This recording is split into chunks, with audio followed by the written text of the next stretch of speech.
ઉબડખાબડ બનેલા ખકડધજ રોડનું સરફેસિંગ કામ નહીં થતાં આમોદ તાલુકાના 5 ગામના લોકોની ચૂંટણી બહિષ્કારની ચીમકી।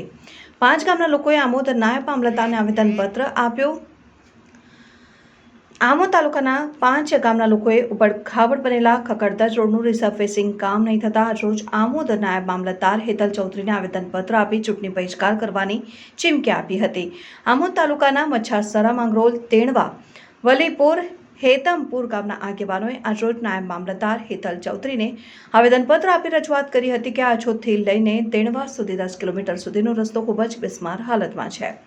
ઉબડખાબડ અને ખકડધજ બનેલા રોડ ઉપરથી વાહન ચાલકોને અવરજવર કરવામાં ખૂબ જ મુશ્કેલી ઊભી થઈ છે।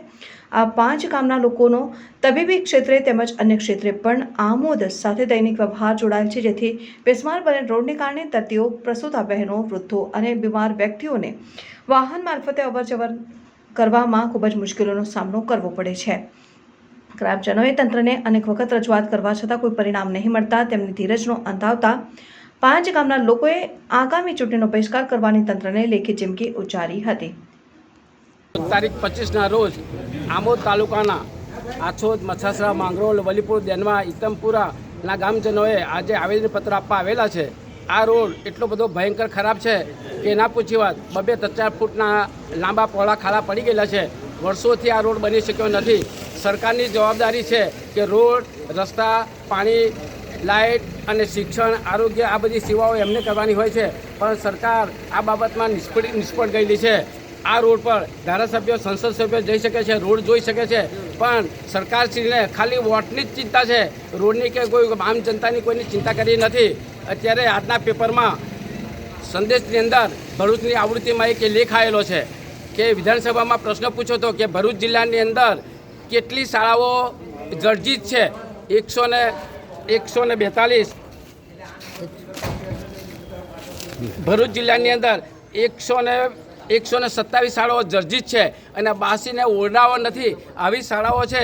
શિક્ષણ ખરેખર મફત આપવું જોઈએ, સરકારની બંધારણીય જોગવાઈ છે, પણ બંધારણને કોઈ પૂછતું જ નથી અને આવી શાળાઓમાં થઈને જ બાળકો કલેક્ટર, ડીએસપી, કલેક્ટર, ધારાસભ્ય, મંત્રી બને છે અને આવી શાળાઓમાંથી કશું થઈ શકતું નથી।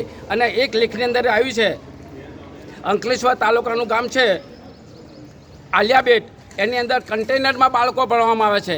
તેના શિક્ષકે પણ કહ્યું છે કે હું છેલ્લા 5-6 વર્ષથી આ કન્ટેનરની અંદર બાળકોને ભણાવું છું। વિચાર કરી લો કેટલું શરમજનક બાબત છે કે આ રોડ બનતો નથી, મકાનો બનતા નથી। સરકારી શાળાઓમાં પ્રાઇવેટમાં બેસવું પડે છે, કન્ટેનર જેવા બેસવું પડતું હોય।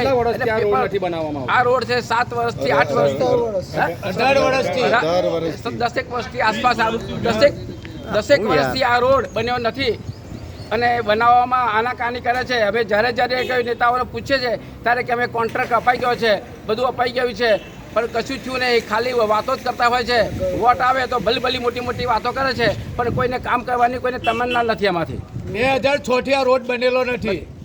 2006 થી આ રોડ ખરાબ છે।